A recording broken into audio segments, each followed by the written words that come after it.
يقول ابن القيم ان العبد اللي يحتاج الحاجة من ربي وربي ما قضاها له ماذا يفعل؟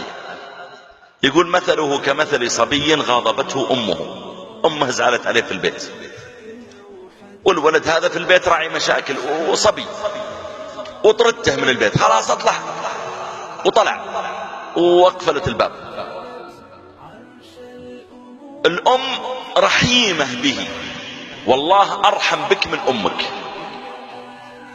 ورحمتها تغلب غضبها،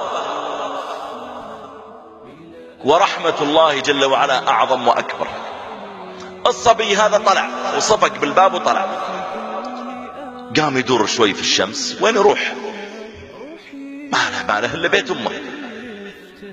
فجاء ورجع، جلس يدور شوي يفكر وين اروح. بعدين عرف ان مالي مأوى الا البيت اللي انا طلعت منه، فلف ورجع الى بيت امه، طرق الباب فما ردت عليه. وش يسوي؟ يطلع ثانية، وين يروح؟ طيب ما فتحت لك امك، وش تسوي؟ مالك الا البيت، مالك الا هذا الباب تطرقه بس، الابواب الثانية ما انت تلاقي منها الا مشاكل. ورجع للبيت ويطرق الباب ما فتحت له، ويطرق مرة ثانية ما فتحت له، فيبدأ يسترحمها، يما تكفين افتحي، يما خلاص توبة، يما خلاص ما ارجع للي كنت اسويه، يما خلاص والله ما عاد اسوي مشاكل، يما تكفين، يما الله يخليك، يما. الام وهي تسمع هالدعاء، تسمع النداءات، كأنها سكاكين في قلبها، لكنها تبغى تأدبه، تقول له ماني فاتحة. ثم بمقدار ما الولد يتضرع ويبكي ويرجو، الأم تنكسر في الأخير، ولا لا؟ وتفتح الباب، وإذا فتحت أول شيء تسويه إيش؟ تضمه.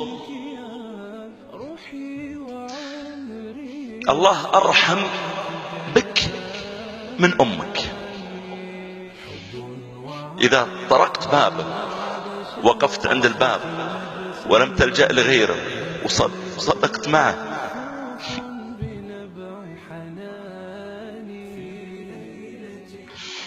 وملأت قلبك قناعة إنك محتاج إليه، وإن ما لي غيرك يا ربي، ولا في أحد ألجأ إليه إلا أنت. إذا اقتنعت أنت بهذا وأصريت ووقفت عند بابه، والله تقضى حاجتك مهما كبرت، والله تقضى حاجتك مهما كبرت. يقول بعض السلف: لو خيرني الله يوم القيامة إنه يحاسبني أو تحاسبني أمي، قلت لا يا ربي أنت حاسبني، لأنك أرحم بي من أمي. أخلق بذي الصبر أن يحظى بحاجته، ومدمن الطرق للأبواب أن يلج.